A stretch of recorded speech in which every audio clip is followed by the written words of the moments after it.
আজকাল আমাকে এই ছাত্রছাত্রীদেরকে নিয়ে খুব ভাবায়। আমার মনটাকে খুব ভাবায়। কেননা আজকাল তো ছাত্রছাত্রীরা পড়তে যায় না। পড়তে চায়ও না, যায়ও না। কিন্তু যারা পড়তে চায় তাদের মধ্যে আবার একটা প্রবলেম কি দেখতে পাচ্ছি?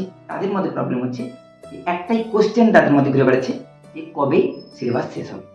সিলেবাসটা কবে শেষ হবে? এটাই তাদের মেইন প্রবলেম। এবারে একটা কথা হচ্ছে সিলেবাস আমাদের কন্টিনিউয়াসলি ধীরে ধীরে শেষ হয়ে যাচ্ছে।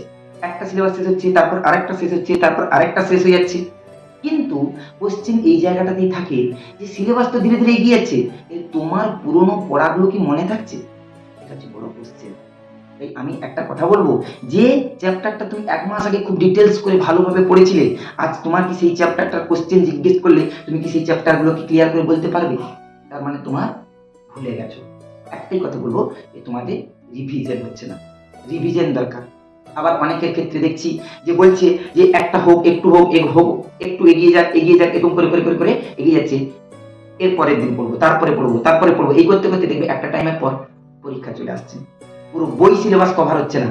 তখন মাথার মধ্যে টেনশন যে কি করে সিলেবাস শেষ হবো। তখন আত্মবিশ্বাসটাই শেষ হয়ে যায় মন থেকে, কিভাবে সিলেবাসটাকে শেষ করবো। তাই একটাই কথা বলবো যে তোমাদের পার ডে একটু নতুন তো পড়তে হবে, তার সঙ্গে সঙ্গে একটু একটু পুরোনো গুলাকেও রিভিশন করতে হবে। বারবার যদি তুমি পুরোনো গুলাকে রিভিশন করো তাহলে তোমার প্রচুর পরিমাণ মনে থাকবে পড়াগুলো। একটা কথা আছে এই জন্য, যদি তুমি প্রতিদিন একটু একটু করে পড়ো, যেরকম তোমার পড়া মনে থাকে, এবং পুরোনো পড়া বারবার পড়ো, তাহলে তোমার সেটা চিরস্থায়ী ভাবে মনে থাকে।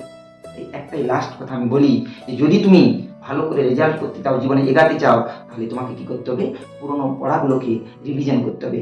যে রিভিশন করছো না তার কোনো মতেই সিলেবাস কমপ্লিট হবে না, রেজাল্টও ভালো হবে না।